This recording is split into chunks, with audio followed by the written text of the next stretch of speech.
Apertura al ciclo de conferencias Cuando aprendo, transformo mi práctica educativa, y también lanzamiento oficial de la maestría en educación, metodología virtual.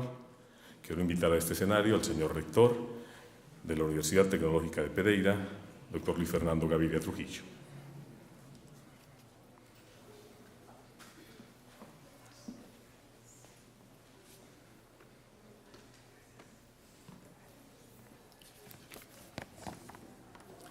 Bueno, muy buenas tardes. De verdad, les agradezco mucho la compañía y la presencia hoy en este evento, que para nosotros es supremamente importante, y ahora les digo por qué.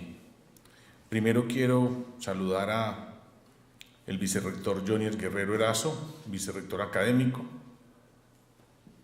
a la doctora Diana Gómez, vicerrectora de Bienestar y Responsabilidad Social, al doctor Gonzaga Castro, decano de la Facultad de Ciencias de la Educación, al doctor Jorge Alberto Lozano, director de Univirtual, a la doctora Orfa Elcida Huitrago Jerez, docente de la maestría, y a dona Zapata, profesora de la Universidad de Antioquia. Bienvenida. Quiero agradecer la presencia de los docentes, de estudiantes, de personal administrativo y de todo el personal de comunicaciones de la universidad por estar con nosotros hoy aquí.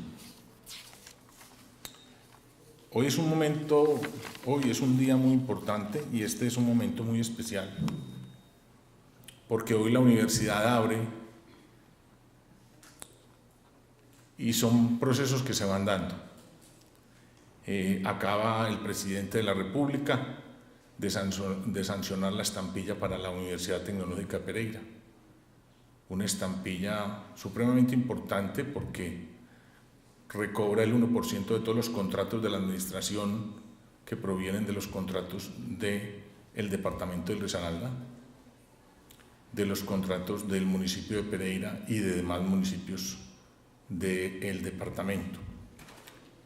Esos recursos que se dispondrán inmediatamente, porque hay un plazo máximo para estar disponiendo de esos recursos de 6 meses. Vamos a tratar de que este mismo año la Asamblea Departamental haga las ordenanzas respectivas para poder disponer de los recursos, empezar a cobrar. Y lo digo que es importante hoy porque de ahí vamos nosotros a destinar recursos importantes, porque así lo manda la ley, es un mandato especial en el entendido de que parte de esos recursos van a la virtualidad, o sea, se inicia un proceso. En el plan educativo institucional de la Universidad Tecnológica Pereira, por allí veo a la vicerrectora de Investigaciones y Extensión, doctora, buenas tardes, y a la secretaria general, que no las había saludado, bienvenidas. En el plan educativo institucional hay un mandato especial que creemos ya que ejecutoriado al finalizar el año, en donde la virtualidad es parte importante de la misión de formación académica en la universidad. O sea que hoy, también en este mes, en los 50 años de la fundación de la Facultad de Educación, decano, hoy en octubre, la primera semana de octubre, donde cumplimos los 50 años, donde ustedes orgullosamente cumplen sus 50 años de vida, me invitaron y estamos participando en el lanzamiento de este proyecto tan importante, no solamente para nuestro departamento, no solamente para nuestra región, para los docentes que forman a los hijos y a los hijos de nuestros hijos, sino tan importante para aquellas áreas o zonas apartadas en Colombia que tienen grandes brechas y donde docentes de la básica no tienen acceso a ningún tipo de formación, donde hay limitaciones de todo tipo, de transporte, etcétera. Yo pienso que pudiéramos jugar un papel muy importante, más importante del que hoy estamos jugando, al estar formando más de 650 docentes en excelencia docente a nivel nacional. Hoy la Facultad de Educación tiene estudiantes no solamente pues, de más de 300 colegios en Colombia, porque son 2 profesores por colegio que se formen en excelencia docente. Entonces, más de 300 colegios tenemos hoy, profesores de 300 colegios del departamento de Caldas, del departamento del Quindío, del norte del Valle. Tenemos también docentes de La Guajira, docentes de San Andrés, docentes de Providencia, y es un orgullo para nosotros ser un referente no solamente nacional sino internacional de lo que hoy la Facultad de Ciencias de la Educación ha venido haciendo en conjunción pues, con las otras facultades de nuestra universidad en ese proceso tan importante y en esa misión fundamental que es la formación de formadores. Entonces, realmente esto es muy diciente, es nuestro primer programa real, pero es un programa de posgrado y la pertinencia es total, es toda porque ustedes saben las necesidades de formación que tenemos a lo largo y ancho del país, saben las necesidades y brechas de formación que existen en todos los municipios de Colombia, en todas las veredas apartadas, en los sitios donde pues, realmente hay limitaciones enormes y que a través de nuestras posibilidades de ofrecer este proyecto virtual vamos a tener obviamente un impacto aún mayor de lo que hoy estamos teniendo. Entonces, en la era de las tecnologías de la información y las comunicaciones, un sinnúmero de actividades humanas se han transformado. Las relaciones internacionales, el trabajo y también la práctica académica que gracias a la interacción virtual ya no exige desplazamientos para acceder a formación de altísima calidad y a interacción en redes académicas y de investigación alrededor del mundo. Quiero hacer énfasis en que la educación virtual impone retos importantes a las instituciones oferentes, implica una nueva concepción, para nosotros eso es fundamental, de las exigencias del contexto social, económico y político, así como también el proceso de enseñanza-aprendizaje y la mediación de las TIC en este aprendizaje, entendiendo siempre que la educación virtual no se trata simplemente de un medio para llevar la educación a diferentes ubicaciones geográficas, sino que supone un enfoque metodológico diferenciado y ajustado a las necesidades de formación, y solo así lograremos garantizar una oferta de alta calidad, pertinente y de impacto. Hoy, como les decía ahora, tenemos ese gran orgullo de presentar de manera oficial este primer programa con una metodología 100% virtual de nuestra institución. Elaborado aquí, hecho aquí, con nuestra manera de ver las cosas, a nuestra manera de hacerlas. Y se trata de una maestría en educación con una oferta que resulta de la alianza entre Univirtual, que es una dependencia muy importante en la universidad, que tiene grandes atributos, tiene grandes conocimientos y tiene muy buenos niveles de referencia, y la maestría en educación. Como también la Facultad, obviamente, de Ciencias de la Educación, acompañando el proceso. Y estimamos que este programa tendrá gran impacto y por medio de él podríamos llegar o podemos impactar o tenemos un mercado o tenemos un escenario enorme, tanto como 450.000 docentes en el país. En Colombia solo existen 8 maestrías en educación con metodología virtual, 2 de ellas ofrecidas en instituciones oficiales, una en la Universidad de Antioquia y la Universidad Tecnológica. Hecho que hace que este día sea aún más importante, toda vez que no solo constituye un logro para nosotros como institución, sino que, como lo decía ahora, es un proyecto de nosotros para la universidad pública en Colombia. En el marco del lanzamiento de esta maestría en educación, metodología virtual, la Universidad Tecnológica de Pereira ofrecerá un ciclo de conferencias internacionales totalmente libres y certificables denominado Cuando aprendo, transformo mi práctica educativa, orientadas por expertos de Colombia y del mundo. Entonces, vuelvo y repito, mil gracias a la maestría en educación, que ha hecho un gran esfuerzo estos últimos años por estar hoy donde están, a la Facultad de Educación, primero por cumplir sus 50 años y por hacer este esfuerzo y contar con su apoyo, que sin él no hubiera sido posible este importante evento hoy y este lanzamiento que para nosotros y para todo el país es muy significativo. Muchas gracias y buenas tardes.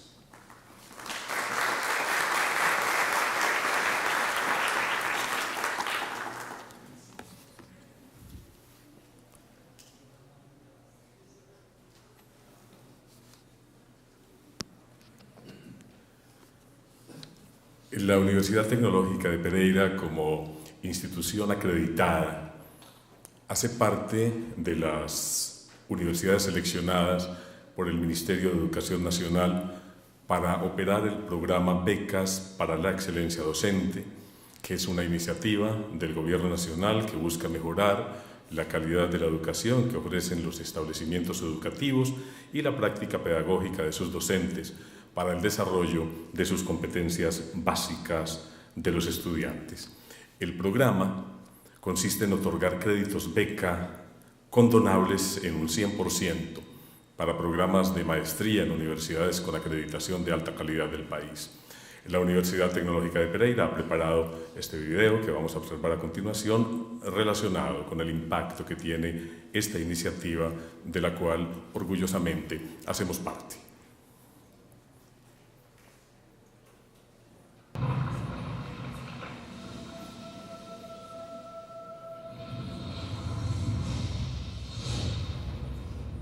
Universidad Tecnológica de Pereira.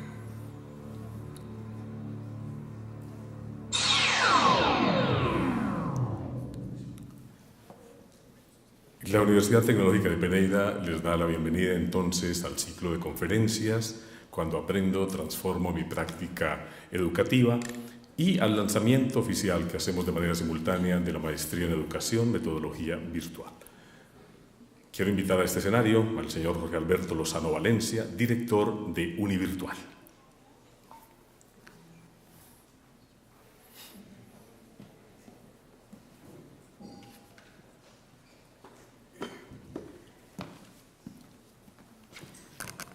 Buenas tardes. Quiero agradecer primero la compañía de cada uno de ustedes, especialmente al señor rector Luis Fernando Gaviria, al vicerrector Johnny Guerrero, la vicerrectora de Bienestar, Diana Gómez, la vicerrectora Marta Marulanda, que por allí la veo, la secretaria general. Muchas gracias por todo su acompañamiento en esta tarde de hoy.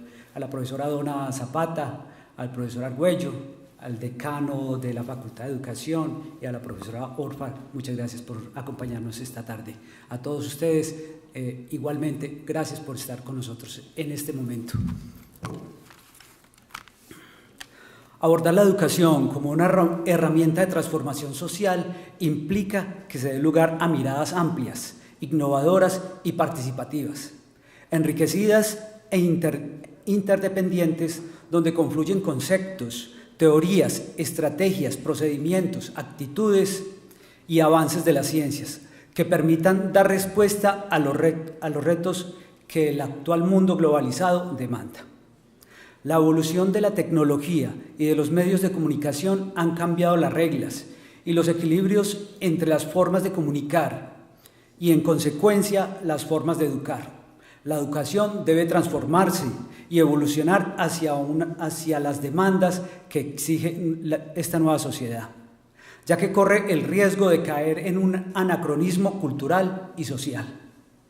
Estas transformaciones se traducen en nuevos retos que implican cambios en sus paradigmas, en generar otras maneras de interactuar, construir significados, crear conocimientos, en entender las organizaciones de manera diferente y en plantear otras reglas de juego. Se trata de un nuevo saber hacer desde diversas perspectivas, desde lo organizacional, pedagógico, comunicativo y tecnológico. Este cambio de paradigma requiere repensar y reestructurar los nuevos escenarios educativos mediados por las TIC. En ellos, los roles de los actores involucrados, particularmente estudiantes y docentes, son diferentes y, por tanto, las mediaciones didácticas y tecnológicas adquieren otras formas e intencionalidades. Situación que, por ende, lleva a replantear el medio y las metodologías, en donde la tecnología es una herramienta que posibilita los procesos de enseñanza y aprendizaje y que media las interacciones entre los profesores, estudiantes y contenidos. En este sentido, la Universidad Tecnológica de Pereira ha estado comprometida no solo con brindar una oferta educativa plural y pertinente, sino también con ofrecer otras alternativas de formación totalmente virtuales o desde la presencialidad, o al ser apoyada o complementada con las TIC, convirtiéndose en una posibilidad no solo para ampliar la cobertura, sino para aportar al mejoramiento de la calidad de la educación. Se hace necesario aclarar que estos nuevos escenarios van más allá de la inversión que pueda hacer la universidad en adquisición de equipos de cómputo y de redes de transmisión de voz e imagen y datos, o en las facilidades que brinde a sus docentes para que conozcan o manejen estas herramientas.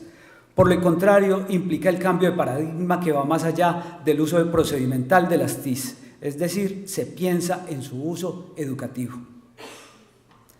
También es importante considerar que la educación mediada por TIC en la Universidad Tecnológica de Pereira es asumida como una metodología educativa que cumple las siguientes características. Está disponible en cualquier lugar y donde estén ubicados los estudiantes y profesores.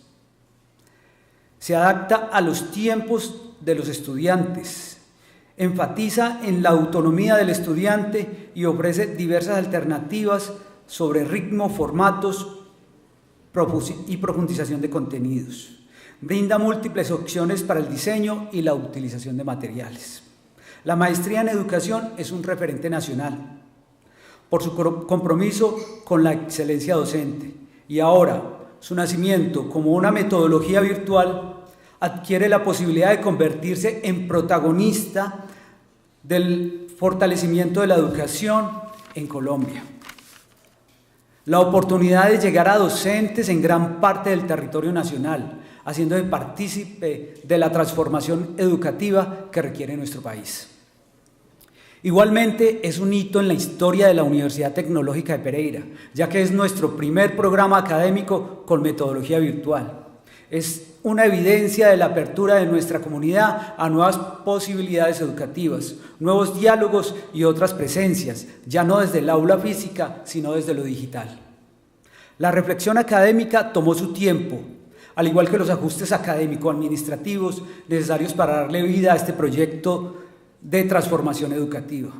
Por lo anterior, quiero aprovechar esta oportunidad para agradecer públicamente a todos los académicos y administrativos que hicieron posible que este sueño de apertura al conocimiento. Entre ellos debo mencionar el decisivo liderazgo del señor rector Luis Fernando Gaviria, al vicerrector académico Jonier Guerrero, al acompañamiento permanente de la vicerrectoría administrativa, a la Facultad de Educación y en especial a la Maestría en Educación por su compromiso y colaboración en todo el proceso. E indiscutiblemente agradecer toda la colaboración de Univirtual, un super equipo que ha estado siempre comprometido con el proyecto de la maestría, en donde los aprendizajes han sido bastante y aún continuamos aprendiendo juntos. Gracias a todos por su participación y los invito a continuar con el ciclo de conferencias. Ahora veremos un video que invita también a inscribirse en la maestría de educación virtual. Muchas gracias.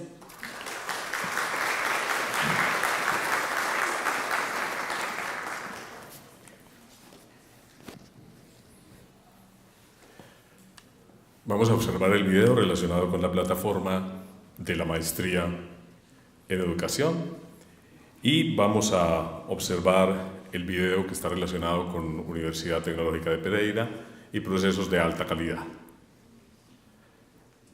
Sin duda, este es un significativo momento que queremos compartir con todos ustedes y con la audiencia que nos sigue en vivo a través del streaming, porque la maestría en educación, metodología virtual, es la primera maestría virtual ofrecida por nuestra institución y que llega, naturalmente, con altos estándares de calidad y prestigio propios de una institución como la nuestra, acreditada en alta calidad para el beneficio de todo el país.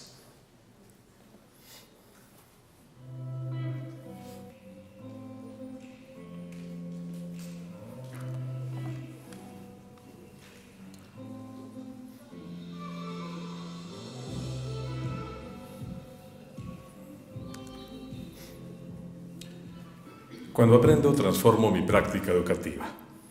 Damos inicio, a partir de este momento, al escenario académico.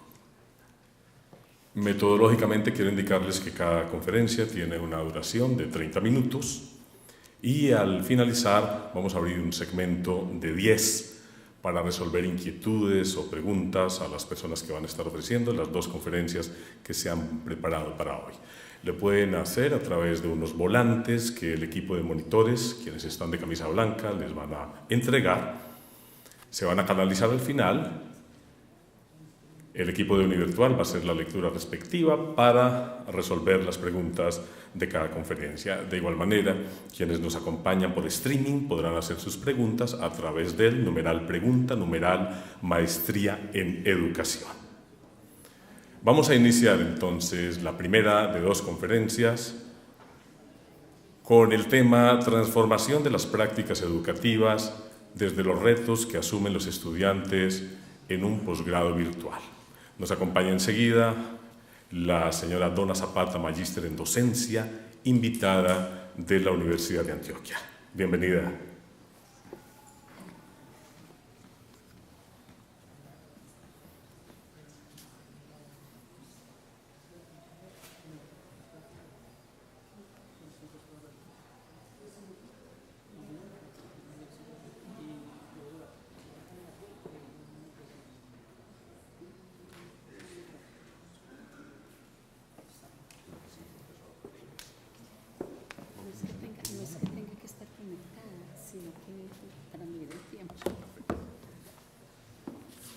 Buenas tardes.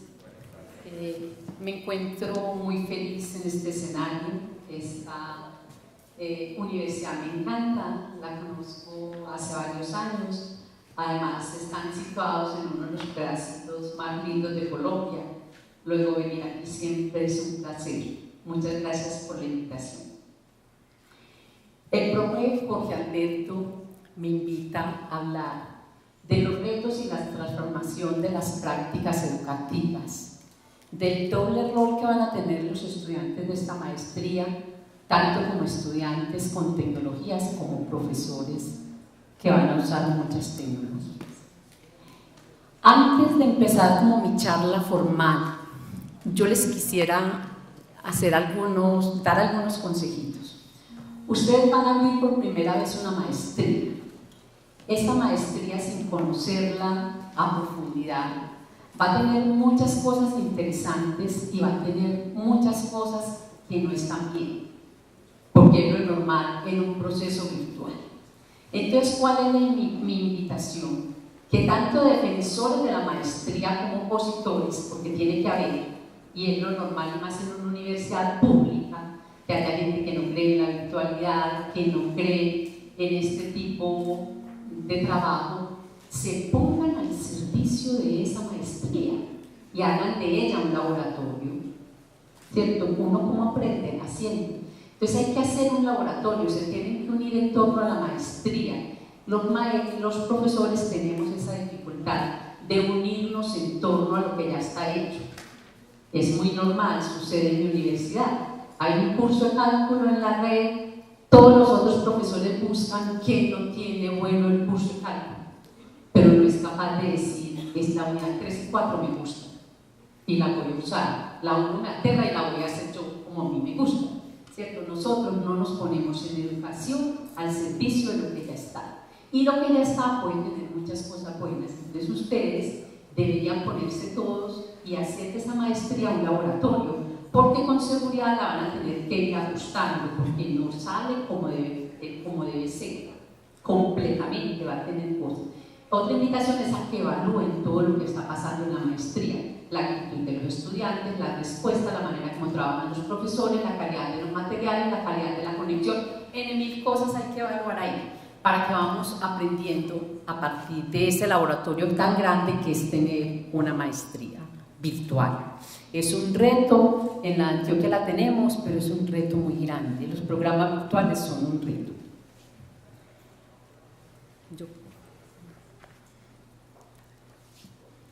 Si no sé manejar esto, entonces que venga mi monitor.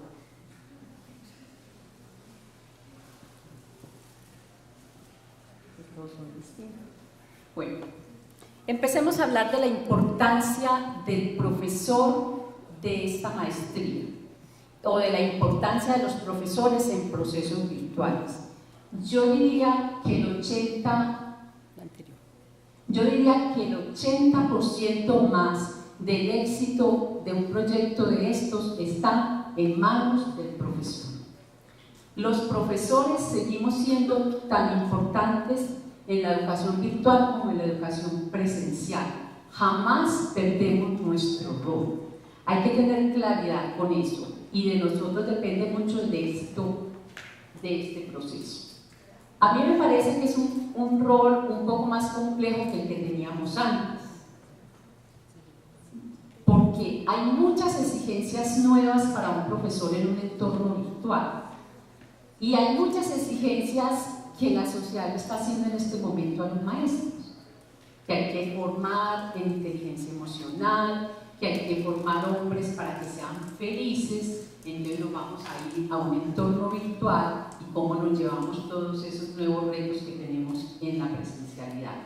Entonces los profesores seguimos siendo muy importantes y somos quienes tenemos la capacidad de orientar el proceso formativo de nuestros estudiantes, porque somos quienes sabemos de contenidos, de metodologías de trabajo, quienes tenemos claros los objetivos, quienes sabemos qué capacidades desarrollar en nuestros estudiantes. Entonces ese rol no se pierde.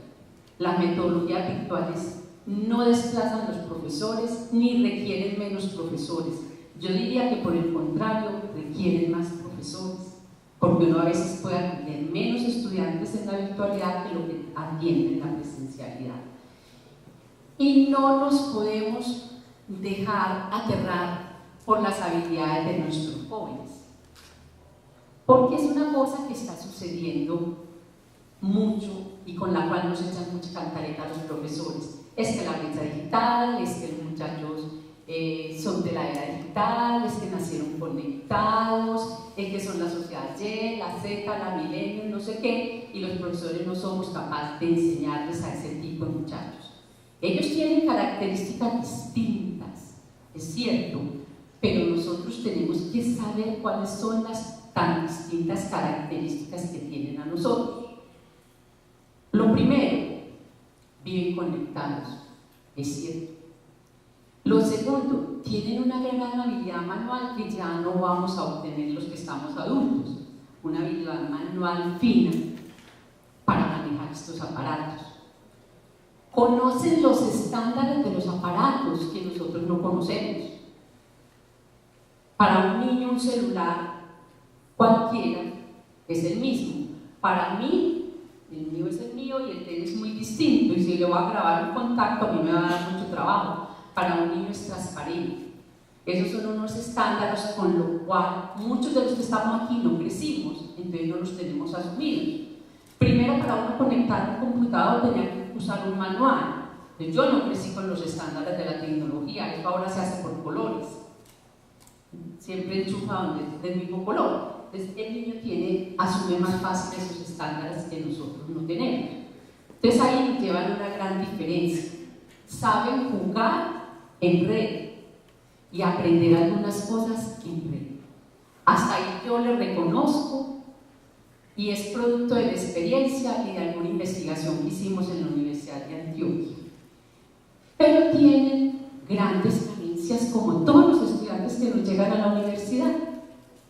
Tienen problemas de lectura, de escritura, no tienen habilidades para la investigación, no están enseñados a trabajar, a aprender con aparatos electrónicos, vienen de 11 años o 12 de educación presencial, determinística, en la cual el profesor les daba el resumen, el cuadrito que se tenían que aprender.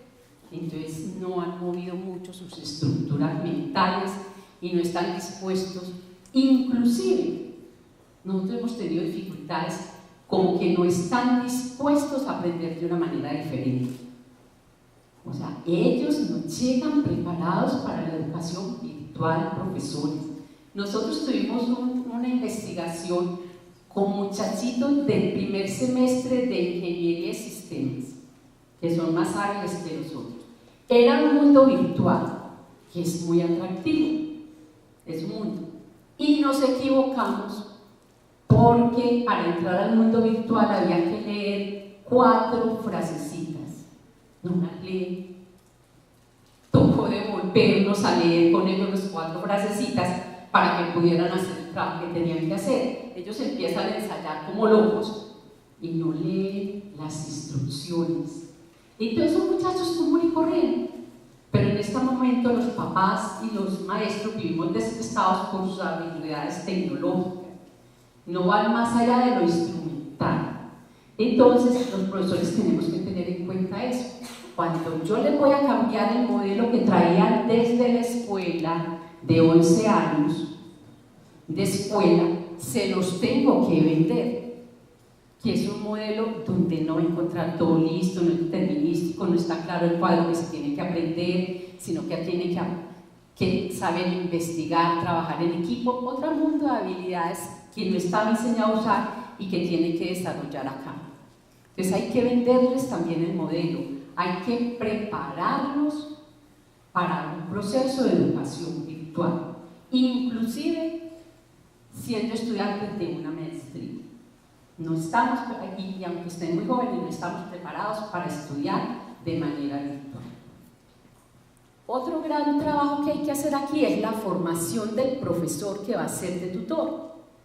Como ese profesor tiene que asumir un nuevo rol, la universidad tiene que asumir su formación, porque no podemos dejar a la deriva el proceso de formación de ese profesor, porque está demostrado con alguna investigación que hizo la UNESCO, con una que hizo la Universidad Pedagógica, que los maestros enseñamos como nos enseñaron. Y por eso es que a mí, que tengo muchos más años que ustedes, me enseñaron de la misma manera que les enseñaron a ustedes y de la misma manera que le enseñaron a mi mamá y a mi abuela. La educación no ha cambiado sus métodos por años, porque todos aprendemos de la manera como nos enseñaron.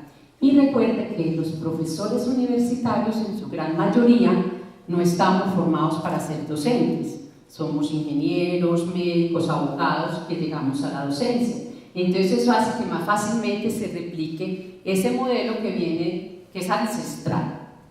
¿Sí? Entonces, ese modelo se replica con demasiada facilidad y salir de ahí no es una tarea de pocos días, es un trabajo conjunto que hay que hacer para que transformemos los modelos educativos. La anterior. Entonces, hay unas nuevas exigencias, yo diría que para profesores y también para estudiantes del momento actual. Una, hablar mínimo otro idioma y ojalá que sea inglés. Porque las redes, la información, la investigación, casi todo está en inglés. ¿Sí? Hay que empezar a publicar en español para que empiece a estar en español. Pero nosotros somos muy buenos consumidores y muy poco productores, entonces eso hace que cada vez haya más información en inglés en las redes. Hay que estar alfabetizado digitalmente. ¿Qué sería para un profesor estar alfabetizado digitalmente?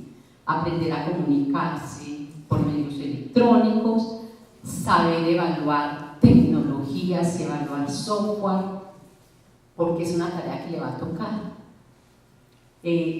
Saber usar algunas herramientas de usuario final, saber usar un LMS estilo Moodle, que ya todos ustedes conocen. Hay muchas habilidades en que un profesor se tiene que formar para poder trabajar de manera virtual. Tiene que ser un buen usuario de la tecnología.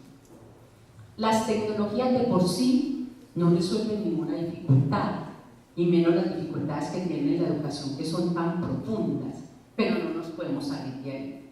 Las tenemos que usar, las tenemos que investigar, las tenemos que estudiar. No podemos de una vez condenarlas a que no sirven.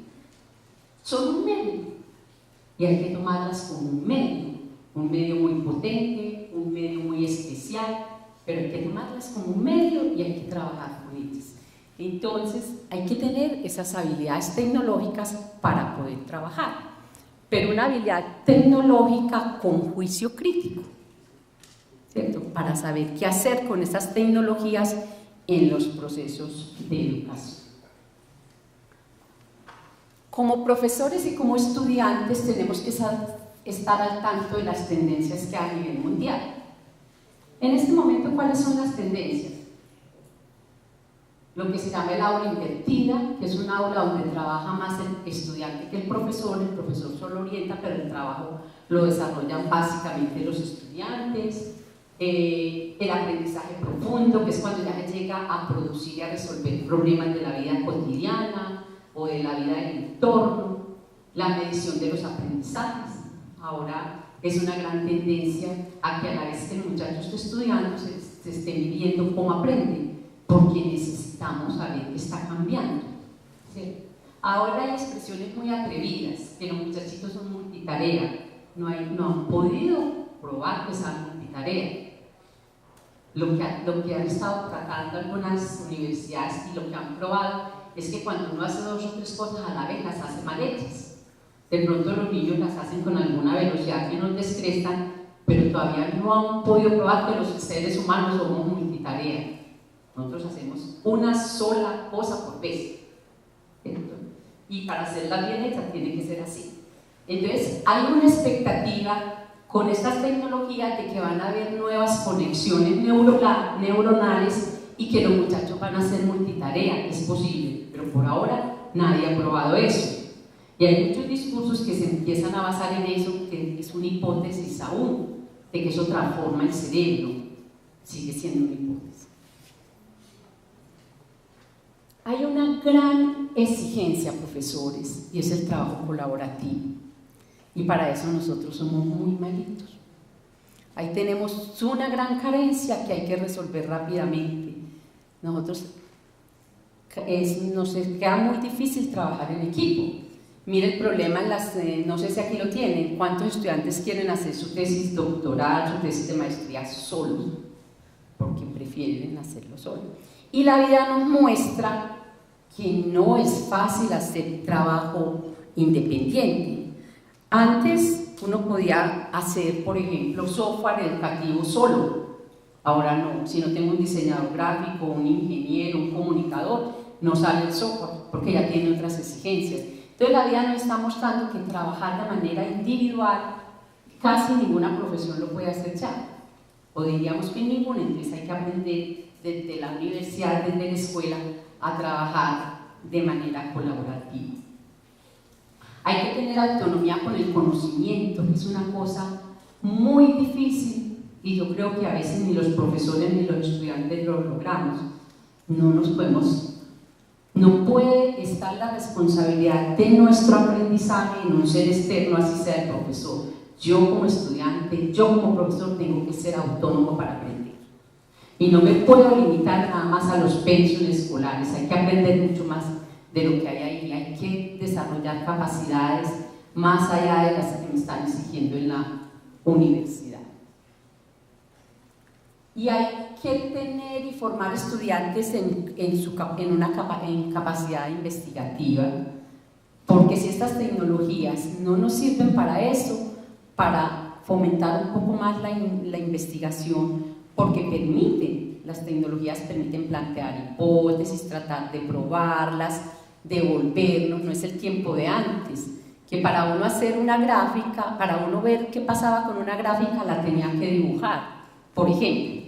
Ahora hay graficadores que te hacen eso en segundos, entonces tú te puedes dedicar a estudiar el fenómeno que sucede ahí. Hay más posibilidades ahora de estudiar los fenómenos que antes, porque tenemos tecnologías, entonces hay que aprovechar esas grandes capacidades que nos ofrecen las tecnologías.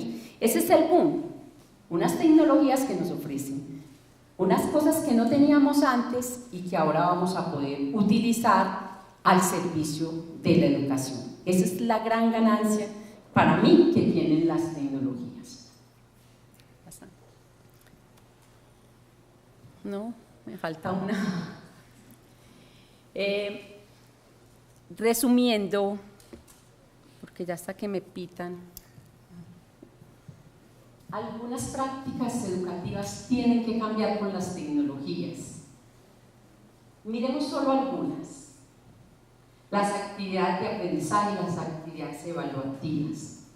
Algunos de los enemigos que se han conseguido en los procesos virtuales son de cuenta de las actividades de aprendizaje y de las actividades evaluativas. Les doy un ejemplo. Es posible que tengamos los mismos objetivos de enseñanza que se tenían hace 20 años, pero no se logra con la misma actividad.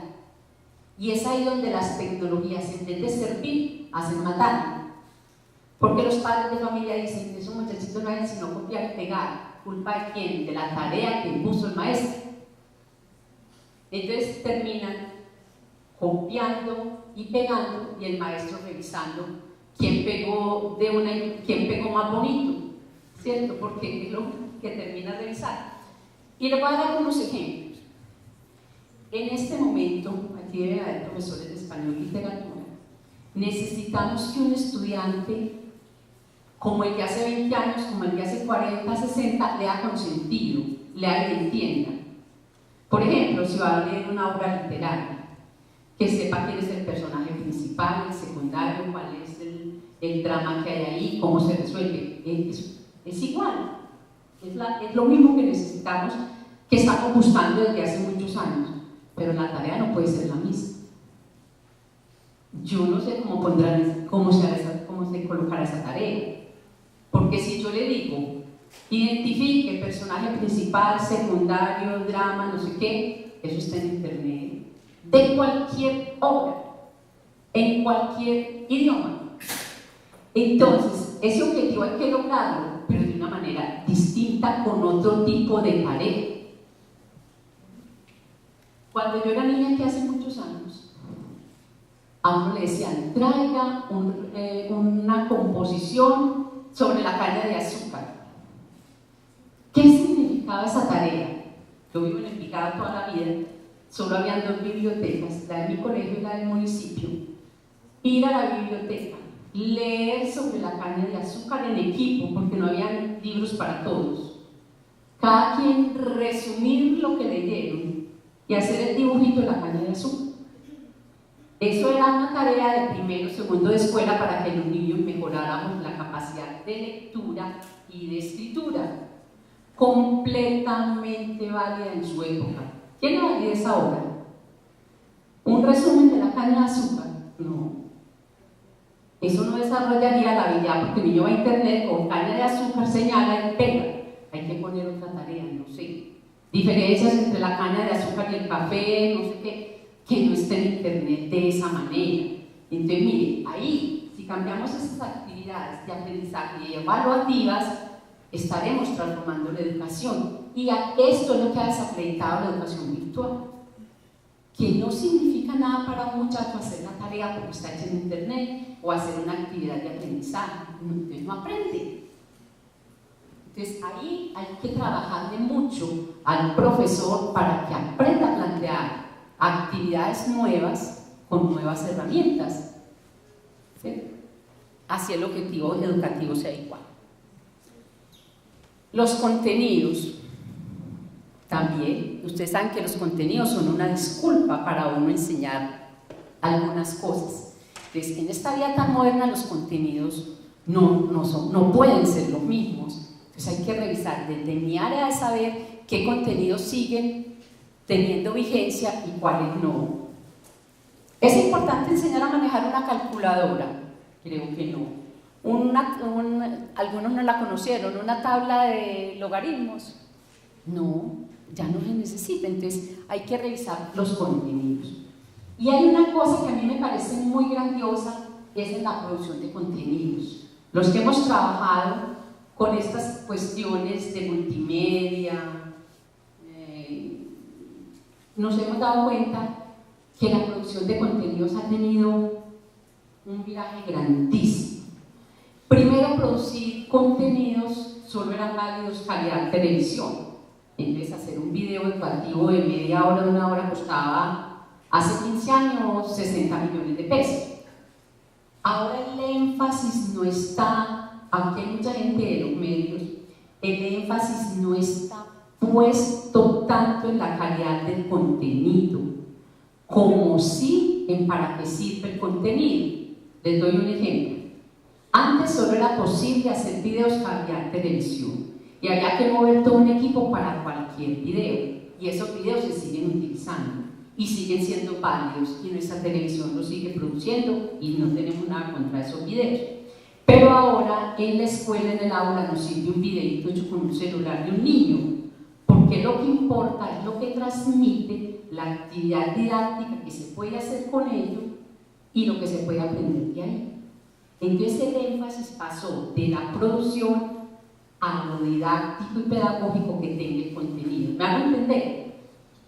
Y eso ha bajado considerablemente los costos y podemos acceder a cosas muy buenas que no tienen un gasto de producción por detrás. Esa es una de las grandes ventajas que hay en el momento, que producir contenidos ha bajado considerablemente los costos a los de hace 15 años, por ejemplo, y por eso todos podemos tener procesos de educación virtual. El diseño de los espacios de aprendizaje. Se han transformado mucho los espacios de aprendizaje, o se están transformando, no solo de manera física. Ya la tendencia es a que hayan aulas que se presten para el trabajo colaborativo, que ahí mismo estén todos los instrumentos, las cámaras, los micrófonos, todo lo que necesites. O sea, aulas taller, el aula de clases. Es una transformación física importante. En la Antioquia, por ejemplo, las aulas que teníamos o que tenemos todavía de estudiantes que son en este estilo, los estudiantes no las usan. Primero, porque ellos ya tienen sus propios aparatos y prefieren sentarse en una manga a trabajar. Y segundo, porque ya nadie trabaja solo. Y esas salas son para trabajar solo. Entonces esas salas se nos empezaron a quedar solas. Ya no las usan. Entonces pareciera ser que ese tipo de aula ya no se necesita. Entonces ahí hay un diseño físico que empieza a cambiar con las nuevas metodologías de trabajo. Pero también hay un diseño de los espacios de aprendizaje, o sea, de las actividades de clase. Estén o no estén en la red, son otro tipo de actividades. El diseño de los espacios de aprendizaje en la red tiene que ser distinto y tiene que invitar a la innovación, a la investigación, al trabajo colaborativo, es muy distinto. Entonces ahí hay un gran reto. Y otra de las cosas es la evaluación de las tecnologías, pero aplicadas a la educación. ¿Sí? Los profesores tenemos muchos riesgos de caer en manos de quien nos quiere vender tecnología, pero yo lo que tengo que estar evaluando es siempre qué gano con esto, cómo mejoraría mi práctica si tuviera esa herramienta, qué es lo que está ganando mi entorno con comprar ese software, ¿sí? Lo que voy a hacer ya está hecho en la red o no está hecho en la red. Es una cosa que viene cambiando mucho y que los profesores tenemos que asumir. Bueno, profes, algunas de las reflexiones que hemos hecho. Aquí en este trabajo hay mucha tela por cortar, pero como el profesor Jorge no me quiso sino dar media hora, entonces hasta aquí llegamos.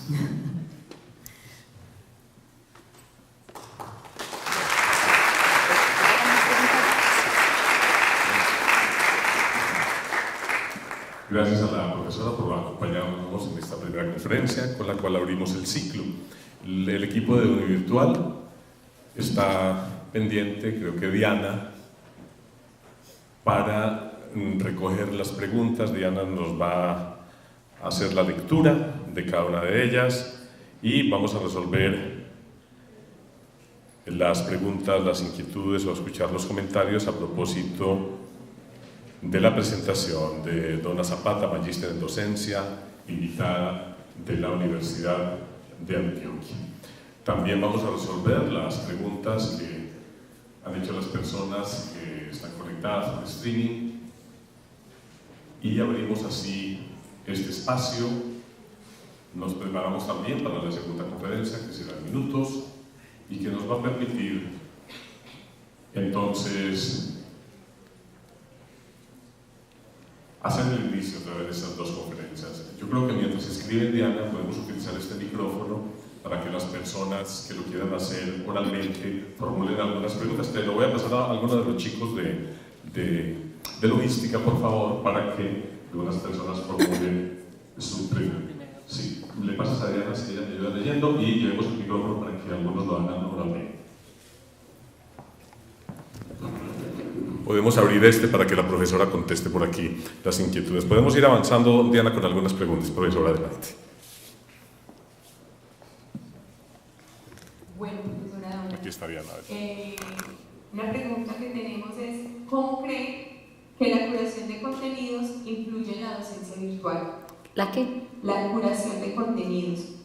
Es importantísimo porque si uno no atiende pues el contenido en todas sus dimensiones, se corren muchos riesgos. Primero, problemas de derecho de autor, que es una cosa muy peligrosa y que hay que aprender a manejar desde chiquitos ya, porque hay mucha confusión en que lo que hay en la red está libre, lo que hay en la red no está libre, está público, que no equivale a lo mismo, entonces hay que saber mucho de derechos de autor.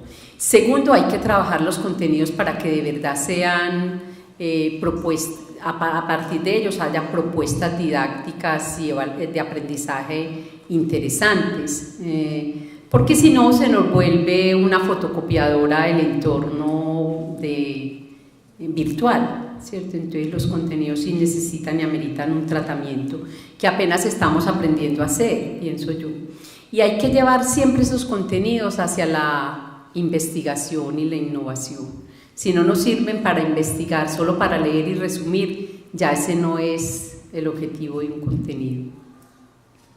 Gracias, profe. Tenemos dos preguntas más y una es, ¿cómo cree que se ha avanzado en la creación de escenarios de práctica?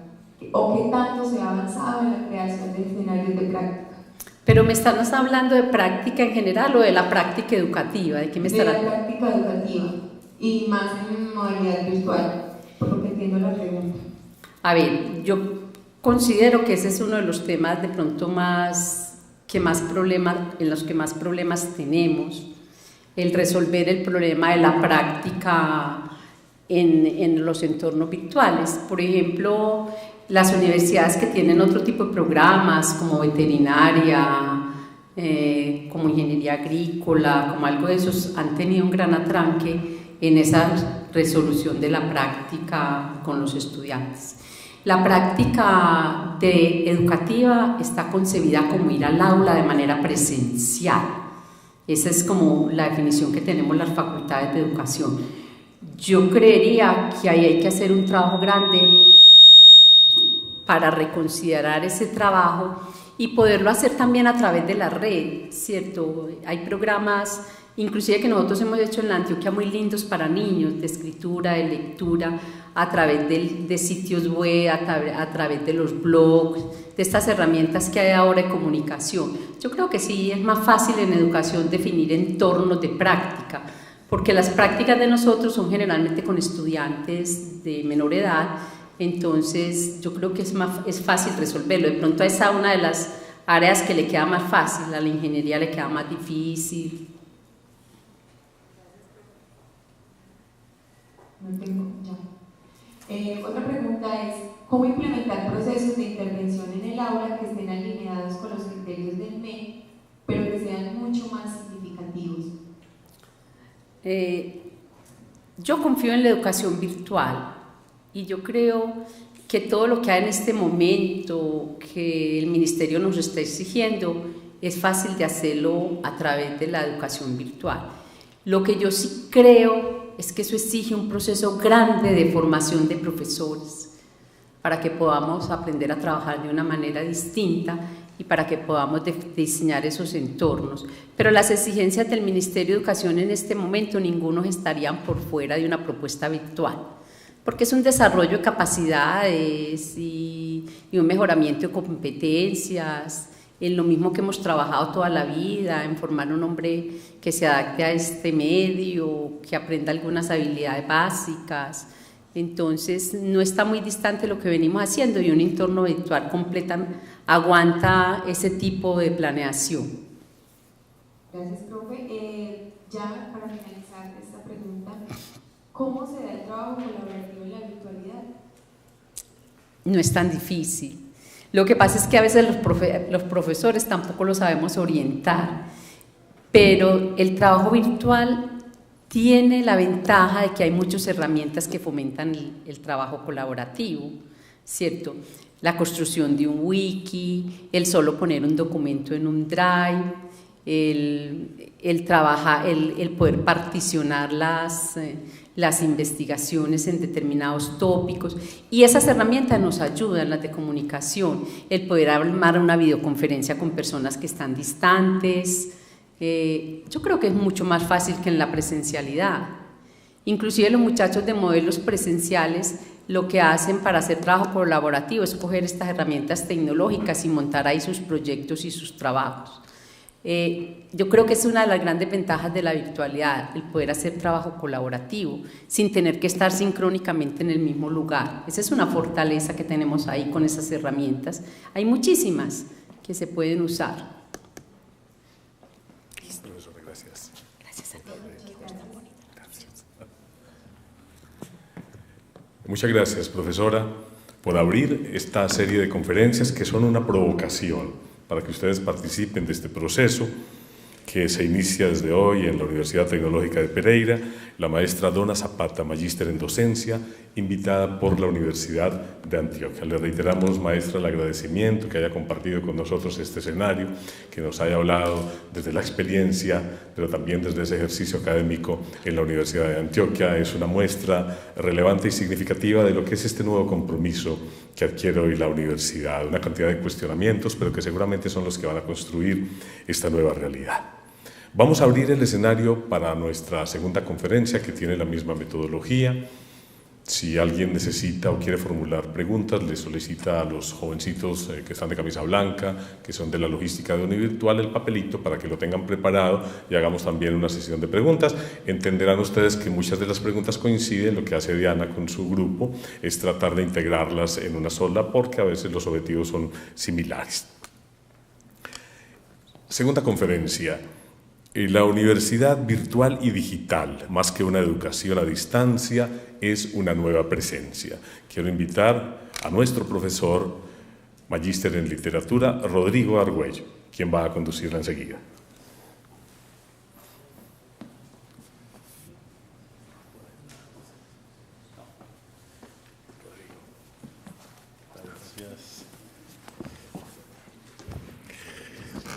Buenas tardes a todos.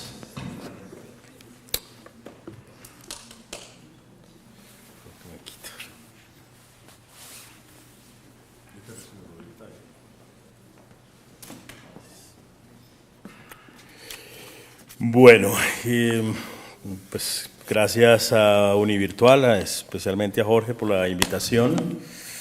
Hemos tenido en principio una relación activa de algún modo.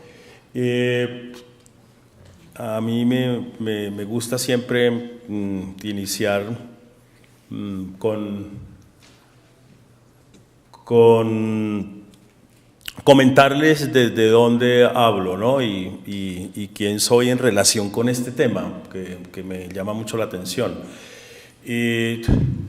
Yo hice en el año 95 una incursión con la UNAD, Universidad Nacional a Distancia. De eso quedaron 2 libros. Esto lo voy a decir para la reflexión que voy a hacer, 2 libros. Uno se llama Imago Mundi, una reflexión sobre la imagen visual, y es correcto hablar de imagen visual porque hay otras clases de imágenes.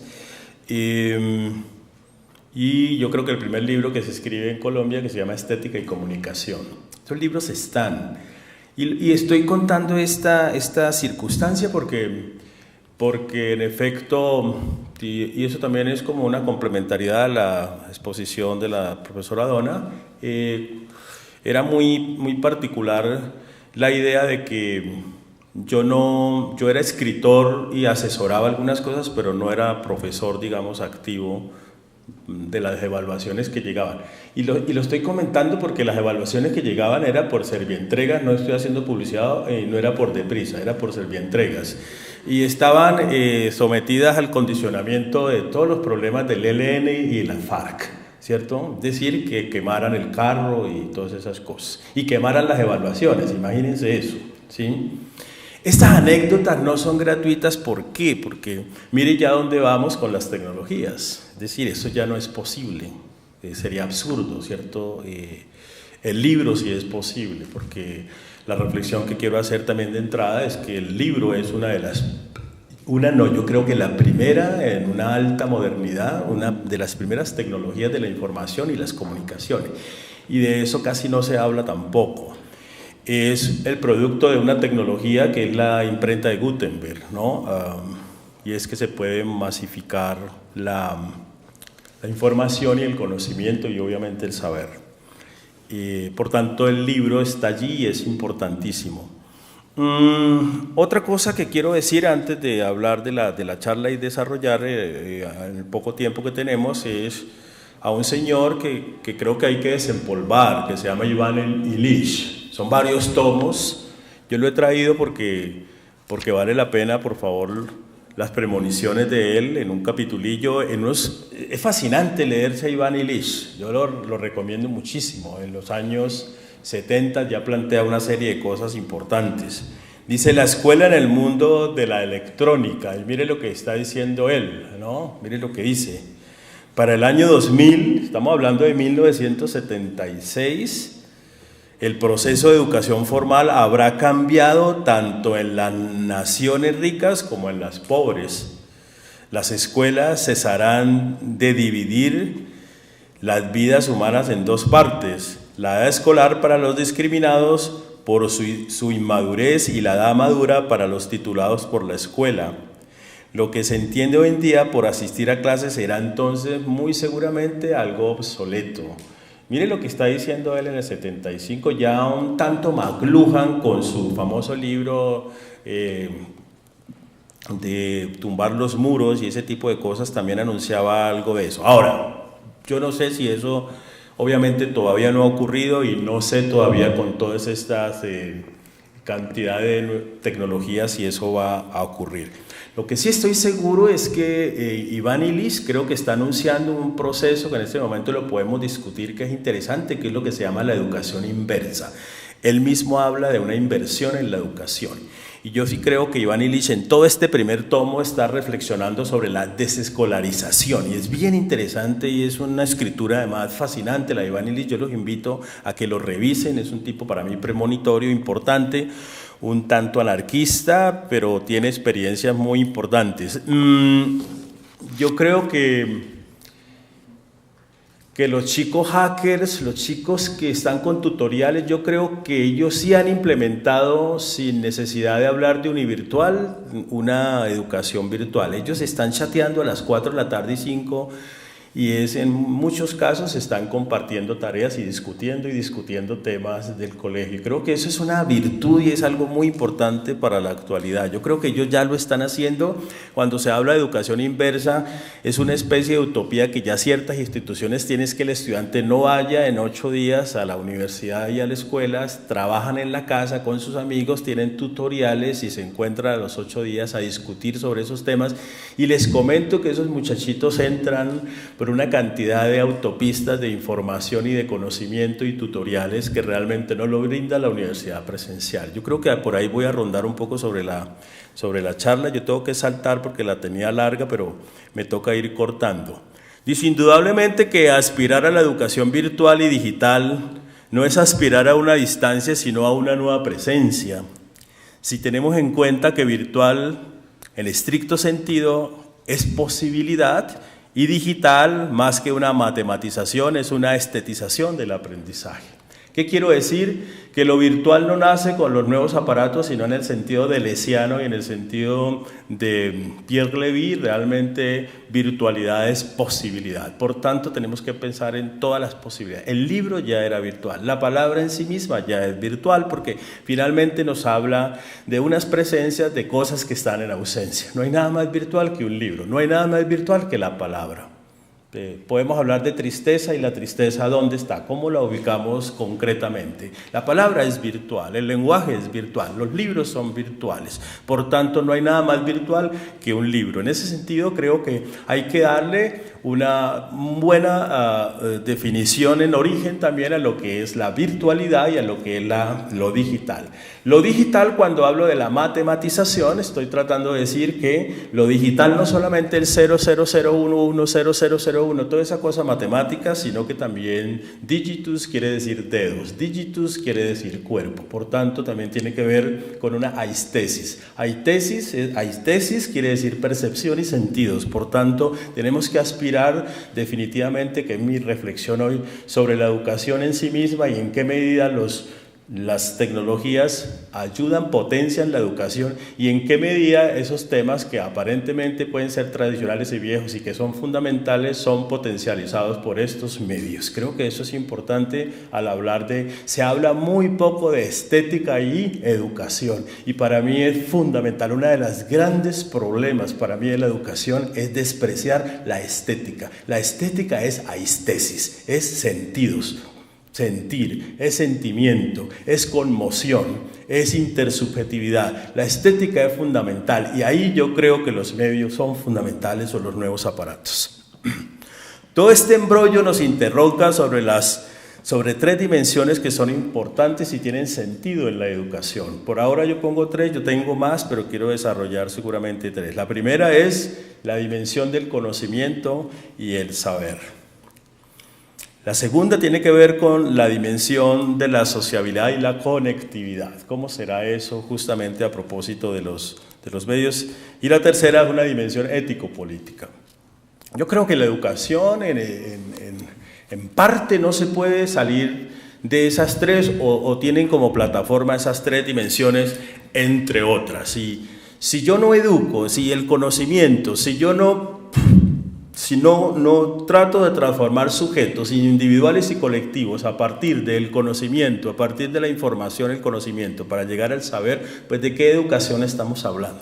Y creo que eso va a ser uno de los temas interesantes. Pero hay un riesgo muy grande con esto del dato, la información, el conocimiento y el saber, especialmente con los primeros conceptos. Creo que está cogiendo mucha fuerza, y aquí, como siempre en mis conferencias, yo me hago muchos harakiris, y eso me encanta.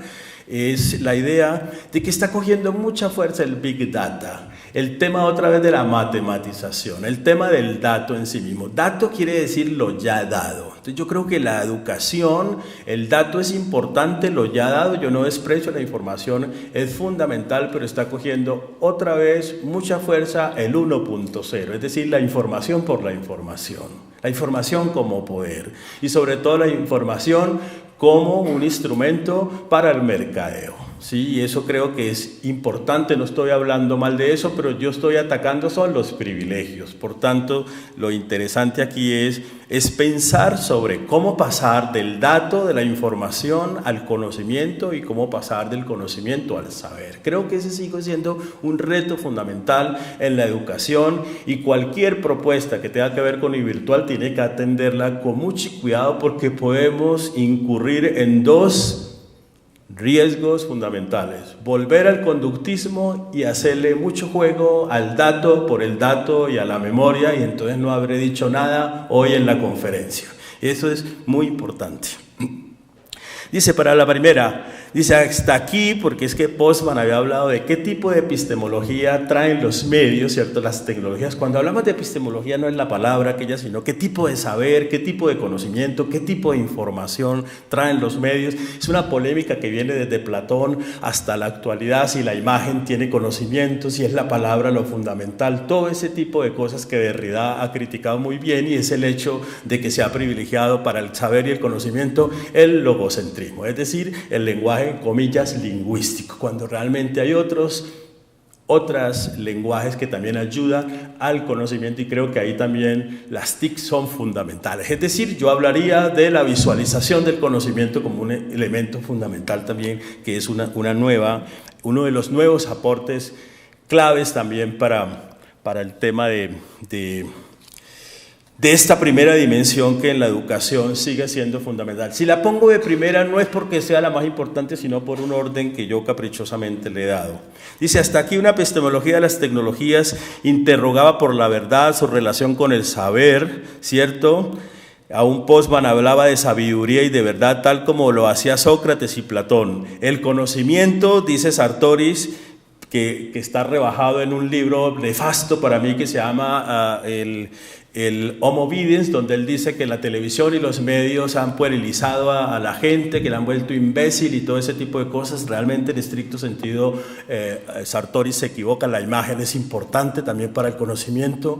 Hay libros, hay investigaciones, a veces se aprende muy bien que es un fractal por lo visual y no por la palabra, pero yo no privilegio ni la palabra ni la imagen, sino que realmente todas las expresiones tienen de alguna manera una forma de saber. Entonces dice, pero un reordenamiento a estas terminologías mucho más pertinente a las tecnologías postmediáticas nos traza la siguiente secuencia. De la información memoria se debe pasar al conocimiento y al saber. Empecemos diciendo que desde el clásico libro de Roxanne, El culto a la información, pasa que habrá que otra vez recogerlo porque se está imponiendo otra vez la información como poder. El avance que hicimos del 2.0 y aspirando al 3.0, ahorita nos hemos retrocedido a la información, al 1.0, al dato por el dato, a la minería de datos, a todo eso que se llama el Big Data, ¿de acuerdo? Que entre otras cosas es un asunto algoritmo. Un algoritmo sabe más de nosotros que nosotros mismos, de nosotros mismos. Para vender, que está bien, ¿cierto? Pero sobre todo para algo importante. Estoy escribiendo ahorita un libro que se llama El Doble Digital. Nos están construyendo un doble. A mí me están construyendo un doble en la red. Saben de mí más que nadie para crear mi perfil. Y eso es fundamental también tenerlo en cuenta aquí. Dice, pasando por las aforísticas frases de Baudrillard, que decía que cada vez hay más información y menos sentido, es innegable que lo importante es cómo convertir esta información en verdadero conocimiento, en datos para ubicarnos en el contexto que nos sirvan para inferir y crear mundos de pensamiento. O cuando la información se vuelve indicio, señal o indicador en la trama compleja del pasado, el presente y sobre todo el futuro del sujeto. Con la información pasa con todo, como con todos los datos que se recogen de la vida misma. ¿Qué podemos hacer con ellos cuando no queremos o no podemos tampoco desecharlos? La información no puede ser un adorno, un trofeo, un fetiche, más bien debe convertirse en un dato cualitativo, un indicio que llegue al conocimiento. Es sin duda el reto más grande en la era de las TICs y la nueva educación. ¿Cómo convertir la información en conocimiento y a su vez en un saber? ¿No era la inquietud inversa que se hacía el poeta T.S. Eliot cuando se preguntaba ¿dónde está la sabiduría que hemos perdido con el conocimiento? ¿Dónde está el conocimiento que hemos perdido con la información? A mí me parece que es genial lo que este poeta nos está diciendo hace 100 años. ¿Dónde está el conocimiento que hemos perdido con la información y el dato? ¿Y dónde está la sabiduría que hemos perdido con el conocimiento? Y ustedes me harán la pregunta de una vez para que por allá, ¿y qué es eso de cómo pasar del conocimiento al saber? Pues, por favor, ¿qué es el saber? Ya no en el sentido de la deducción y ser sabio, Sócrates, Platón, Kant, sino en qué medida el dato, la información, el conocimiento se incorpora en mi vida, hace parte de mi vida, que es lo que se llama la educación mediada. La educación mediada es diferente a la educación mediatizada. Otra vez es que yo pueda llegar a una educación mediada, es decir, que realmente me intervengan todos los conocimientos que me ayuden para la vida. Eso en comunicación y en sociología se llamó alguna vez inclusión abstracta y exclusión concreta. La Constitución es bellísima, es escrita por ángeles, tiene la utopía más grande, inclusión abstracta, pero realmente de todo eso, ¿qué se cumple? Exclusión concreta.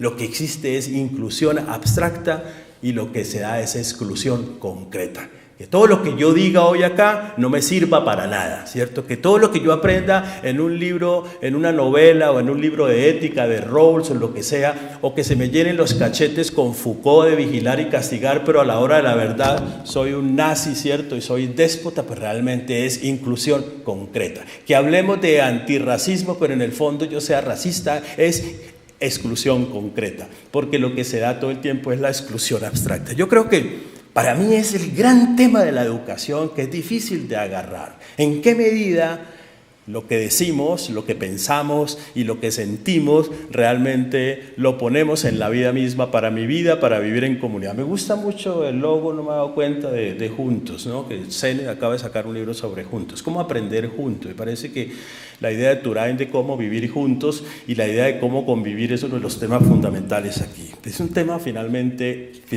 ético. Yo no quiero avanzar en ese punto que es largo sobre la idea de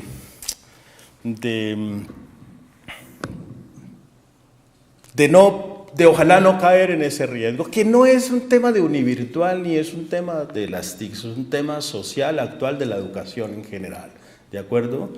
Que volvamos a caer en la minería de datos, en la estadística. Y no estoy hablando mal de las matemáticas, ni de la estadística, ni la de minería de datos. Lo que estoy diciendo es que se está regresando otra vez a las matemáticas, al privilegio por las matemáticas. Es decir, no aceptan ya el Big... He leído mucho el Big Data, no aceptan causalidades ni tampoco consecuencias, sino mirar realmente cómo se pueden prever ciertas cosas. Son útiles para la agricultura, para un terremoto, para el cáncer, para las células, ¿cierto? Son muy útiles. El Big Data, fundamental, hay que saber de eso, pero yo creo que tampoco nos podemos quedar solamente en lo que Baudrillard está diciendo. Cada vez hay más información y menos sentido, es decir, interpretación, lo cualitativo, las inferencias, lo conjetural. Está despreciada la imaginación en la educación. Han ganado términos que realmente no sirven en el fondo para mucho. Términos como imaginación, como lo conjetural, como la capacidad justamente de avanzar. No hubo científico, no hubo proyecto de ciencia grande donde no haya participado la imaginación. Y creo que eso es importante.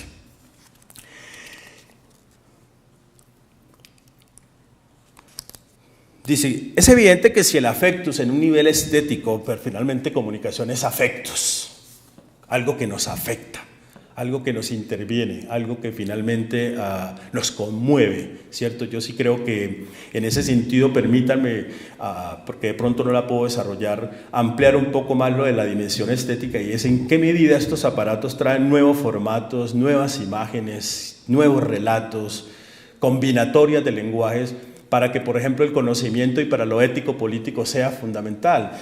A mí me parece que ahí hay una ventaja y una potencia de las TICs maravillosas que no las tuvimos antes. Cómo enseñar el cuerpo humano a partir de la visualización con música, pero donde salga muy bien la poética y salga muy bien la ciencia. Les recomiendo Microcosmos, ¿no?, de los esposos Peninú, sobre cuál es la vida cotidiana de las hormigas. Les recomiendo lo que hizo la BBC de Londres, cómo explica el mito de la caverna de Platón, algo maravilloso, algo que me hubiera encantado que el profesor de filosofía de 11 que se enredó y nunca me lo supo explicar, me hubiera mostrado ese trabajo, ¿cierto?, para entender. Y eso no quiere decir que no leyera en realidad La República, pues hay que leerlo porque yo hablo justamente de esa complementariedad.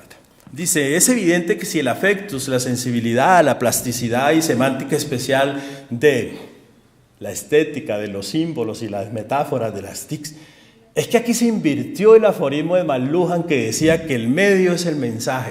Pues las TICs actualmente, nos va a decir Postman, ya el medio no es el mensaje, no es el contenido en sí mismo y la información, porque seguiríamos con la misma metodología tradicional. El medio es la metáfora. Cuando Postman dice que el medio es la metáfora, está diciendo que estos aparatos sí traen plasticidad, metáforas y símbolos que son fundamentales. Y es que creo yo que una definición, ¿me puedes pasar el agua?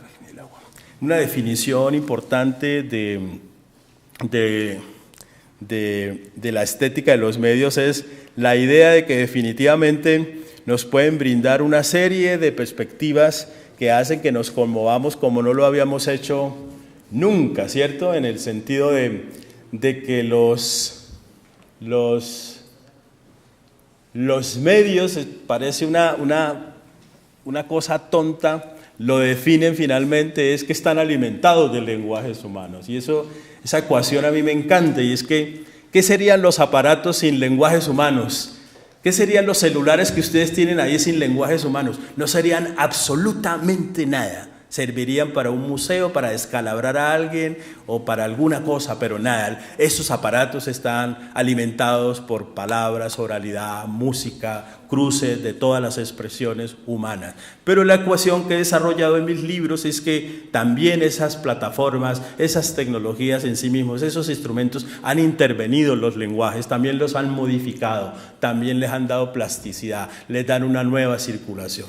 ¿Sí ven por qué narré la anécdota de Servientregas? Porque entonces hay una nueva forma de circular, que un capital simbólico fundamental, que son palabras, imágenes, músicas, contenidos, formatos, relatos. Creo que hay una magia y hay algo importante en ese tipo de, digamos, de avance, ¿no? Entonces el medio es la metáfora, nunca lo olviden. La metáfora tampoco hay que entenderla como algo adornativo, algo inútil. Está muy confinada la estética en las escuelas y en las universidades como algo que es adornativo, que no sirve para nada, algo que está como añadido. No, la estética es algo fundamental. Dice, debería ser componentes fundamentales en las TIC, las metáforas, ¿no? Proyecto para el conocimiento, el saber y la experiencia sensible, así como el sujeto es capaz de ser un autor auténtico de sí mismo. También es verdad que la definición de comunicación, estoy en un nivel que es interactivo y de sociabilidad, se sustenta en una dimensión donde la interacción, la conectividad, la comunidad y sociabilidad son los insumos consustanciales a su naturaleza, porque en principio comunicación es interacción. Concepto cuyo origen antropológico en el sentido de Mauss y Malinowski viene de los rituales de intercambio en la idea del don para el primero como del culá para el segundo. Intercambio viene de darse cosas, ¿no? La antropología descubre que hay intercambio de objetos. Eso se llama la antropología de los dones, ¿no? Pues también, ¿qué digo yo? En un sentido comunicativo también se intercambian tanto información como ideas o subjetividades. Pues Habermas va a hablar de intersubjetividades, ¿de acuerdo? Pero lo más importante para recordar aquí es que comunicación, en un sentido etimológico, viene de comunis, que significa crear comunidad, poner en común, compartir, intercambiar. Así como conectividad es un neologismo derivado de conexión, que viene de conexus y que quiere decir crear nexos o lazos con. También comunicación es entrar en contacto, que desde su raíz significa tener tacto con. Imagínense esa definición de contacto, tener tacto con. Comunicar es entrar en contacto. Como diría Montangui, la comunicación es en resumen la forma de contacto humano esencial. Todos esos son reclamos que yo estoy haciendo que son importantes en una dimensión para la educación, el tema de la interactividad y el tema de la sociabilidad. Aquí, por supuesto, la pregunta aún sigue flotando. ¿Cómo las diferentes tecnologías de la información y las comunicaciones y su potencialidad convergente agrupan, reúnen, crean comunidad o por el contrario desocializan, disgregan, atomizan las relaciones o crean intersubjetividades o sujetos dispersos? De todas las preocupaciones, esta es tal vez la que más genera esperanzas, como la que a su vez más produce desconfianza. ¿Qué es la polémica? La profesora Donald lo ha puesto. La polémica de siempre, desde siempre con lo virtual y la educación es eso, ¿cierto? Bueno, y la presencia, porque hay una especie de prurito por la presencia. Yo digo algo como alguien que viaja por todas partes de muchos programas. En Colombia tenemos un prurito por la presencialidad, es impresionante y yo quiero llegar al final, seguramente no voy a alcanzar a leer sobre la idea de que esto ha delatado también que podemos estar sentados en presencia, estar muy ausentes, muy ausentes. Con esto estamos todo el tiempo haciendo surfing sobre profundas paradojas, sobre la idea de la presencia y la ausencia. Yo creo que hay una especie de paradoja proxémica en el tema de la educación virtual y es en qué medida realmente estar sentados 3 horas es estar en presencia y es verdad comunicativa cuando estamos totalmente ausentes. Y esa es la gran paradoja y que con estos aparatos nos comunicamos más. Bueno, Gonzaga es testigo que armamos una materia allí en literatura y uno dicta clase, se va y descansa y todo se desconecta, pero con una materia virtual no se desconecta. Entonces, eso es una cosa bien interesante. A la 1 de la mañana, a las 12 se están comunicando, están mandando un correo. Exige, y la profesora lo ha explicado muy bien, exige definitivamente un tipo de ejercicio, ¿cierto? Que la universidad o la educación presencial no da. El concepto de conectividad. En cuanto al concepto de conectividad, Kerckhoff, por su parte, considera que nuestra inteligencia tecnológica no es colectiva, sino que está conectada. Dice que la creciente comunicación en red es, con la excepción del lenguaje en sí, el medio de comunicación por excelencia, el más exhaustivo, el más innovador y el más complejo de todos. Es también el más interesante en la megaconvergencia de hipertextos, de multimedia, realidad virtual, redes neurales, agentes digitales de comunicación. Es entrar en contacto que desde su raíz significa todo eso que tiene que ver con lo humano. Kerckhoff, yo creo que es uno de los tipos de la escuela de McLuhan de Canadá, antes de Pierre Levy, que habló de las inteligencias colectivas, del asunto de lo colaborativo.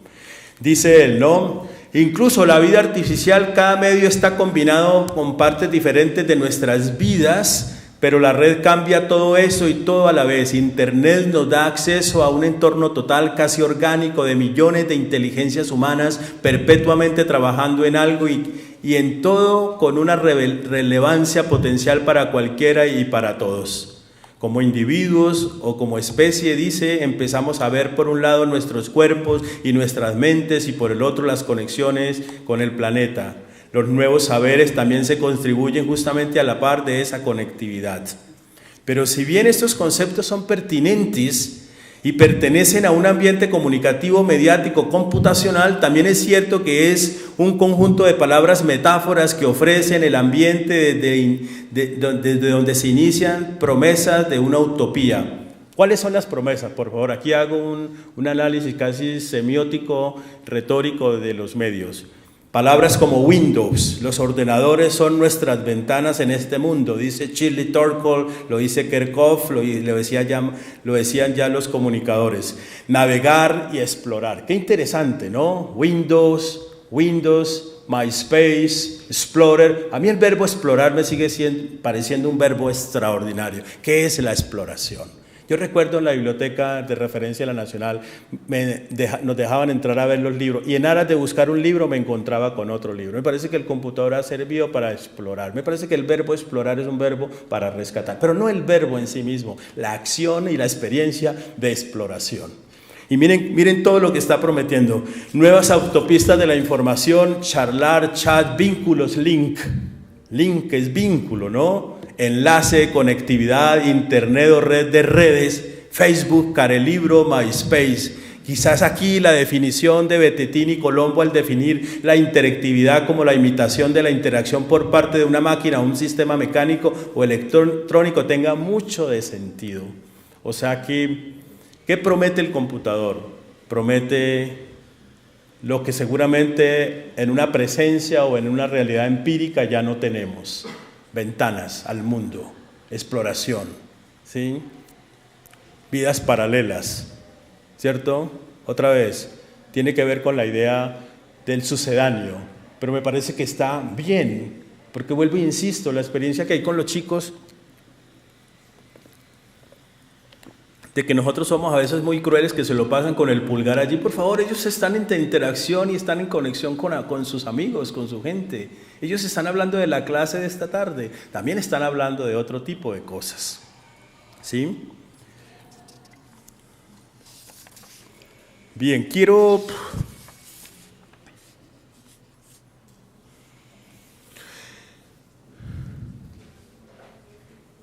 Voy a saltar. Recordemos que para un contexto de las modernas tecnologías ubicadas desde la modificación del libro por parte de la imprenta, esta ha sido una gran preocupación y se ha plagado en la historia de lugares comunes. Uno de ellos suponía en términos generales que alrededor del libro medieval se socializaba gracias a la práctica de la lectura en voz alta y que la imprenta reforzó la individualidad. Peter Burke ha demostrado de forma indirecta en su libro Hablar y Callar cómo en el siglo XV y XVII se practica el arte de la conversación y cómo proliferan los libros sobre el diálogo. Esto tiene que ver con esos determinismos de que esto mató a lo otro, que el libro mató entonces la conversación, que ahora estos aparatos han acabado con la conversación y con la charla, que los estudiantes ya no es que nunca se había escrito tanto como en los últimos 30 años, los jóvenes, bien o mal, pero han escrito. Ya bien o mal es otro asunto.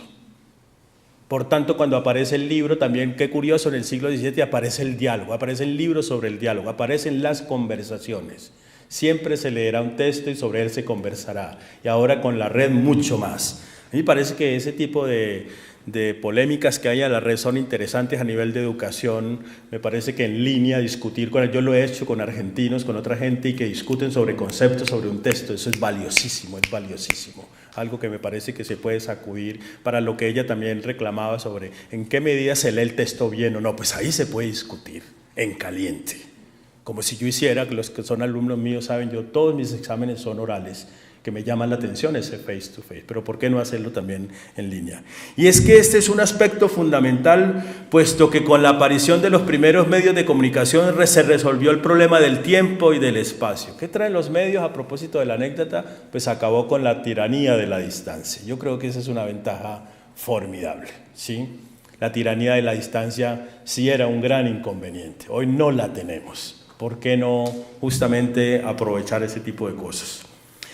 Se resolvió el problema del tiempo y del espacio, como de paso desapareció en muchos casos la comunicación cara a cara, mano a mano o cuerpo a cuerpo, pero definitivamente estamos en presencia de otra presencia, lo que realmente en primera instancia pudo abolir la tecnología y el espacio y por ende modificar los tiempos. Como sea, a lo que se ha llegado hoy es al convencimiento de que se ha pasado de sociedades de masas a sociedades en redes, tal como lo sostienen Thompson, Castell y Kerckhoff. Sin duda, quien mejor tiene claro y ha precisado de forma profunda esta diferencia, esto es privilegiar la interacción y comunicación propiciada por las TICs, es el teórico brasilero Marco Silva, que lo recomiendo en su excelente libro Educación Interactiva, Enseñanza y Aprendizaje Presencial y en Línea. Recomiendo mucho ese libro, es extraordinario.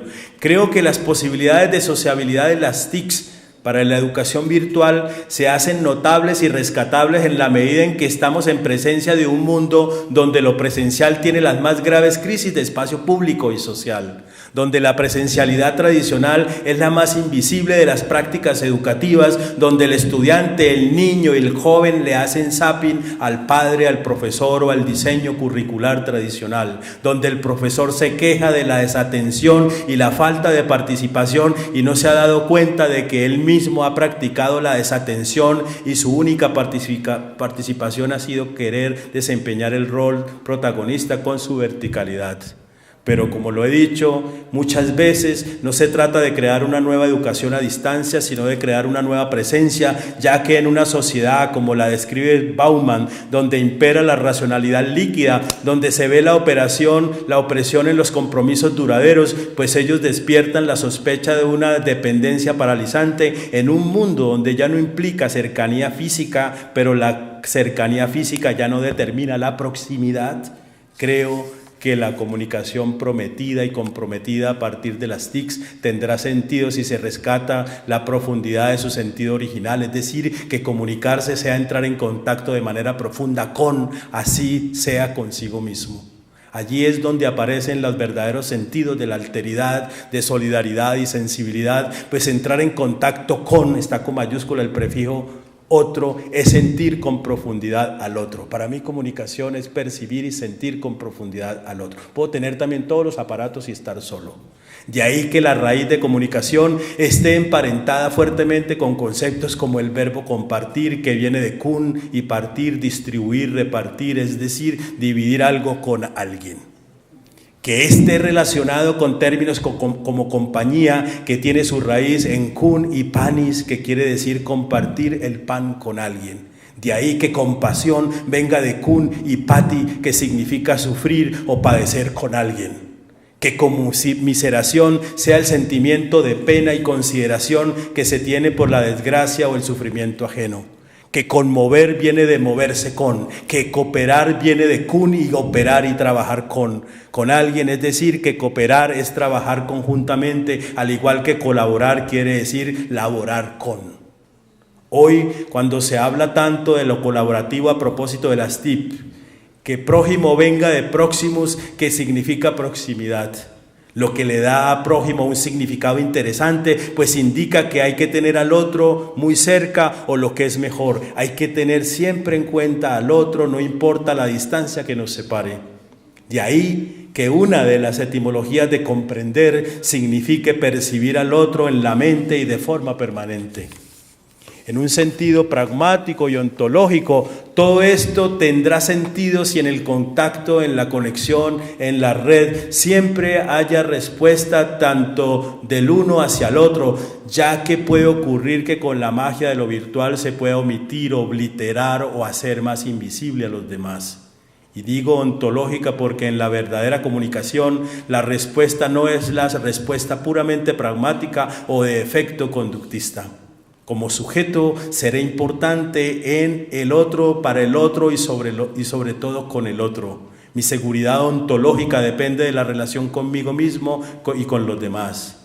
En un bello capítulo titulado Comunicar es convivir del libro Salvemos la comunicación y para la educación, Dominique Walton nos advierte que en el siglo XXI el problema principal vuelve a ser la cuestión del otro, comillas. Cómo vivir en ese otro, mi semejante, en mi vida privada, en mi vida pública, en la sociedad, el Estado, nación, el mundo. Cómo convivir en ese otro visible del que tantas cosas me separan. Cómo convivir, es decir, cómo tener en cuenta su existencia, su identidad, su alteridad. Convivir es el precio que ha de pagarse por un mundo más pequeño, atravesado por técnicas sofisticadas pero importantes, individualizadas, interactivas o personalizadas. Aquí es donde la comunicación se encuentra con la política, la democracia y el humanismo. Comunicar, termina él, es descubrir la incomunicación, la alteridad radical y la obligación de organizar la convivencia. Creo que es el gran tema del siglo XXI en desplazamientos, cómo vivir juntos. Lo ha dicho Barthes, lo ha dicho Turán, lo ha dicho ahorita Walton, ¿no? Porque claro, termino ya. Porque claro, también convivir está fuertemente emparentado con la comunicación y con las acepciones anteriores que tienen como prefijo, como requisito el prefijo con.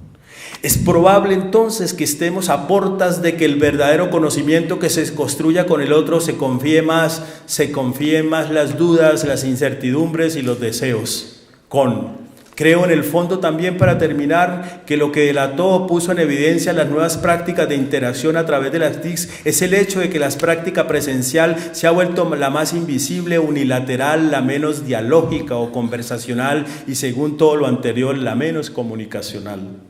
La variedad de formas de interacción que ofrecen el complejo computacional es sin duda un panorama poco despreciable si se tiene en cuenta que facilitan literal o metafóricamente, virtual o real, las formas de sociabilidad tanto de las subjetividades del conocimiento sensible, que por sensible es ya de por sí fundamental para la transformación de sujetos.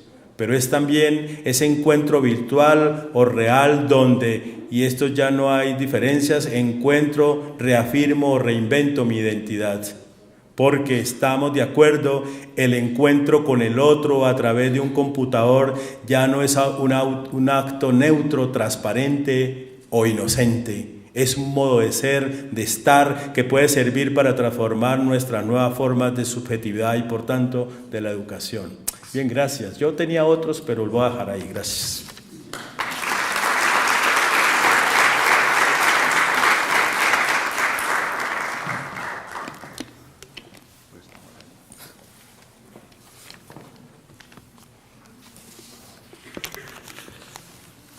Y la universidad virtual y digital, más que una educación a distancia, es una nueva presencia. Nos ha acompañado el profesor Rodrigo Argüello, magíster en literatura, profesor de esta universidad. Vamos a finalizar resolviendo algunas inquietudes muy puntuales de los asistentes a este escenario. Con estas dos conferencias abrimos el ciclo Cuando aprendo, transformo mi práctica educativa.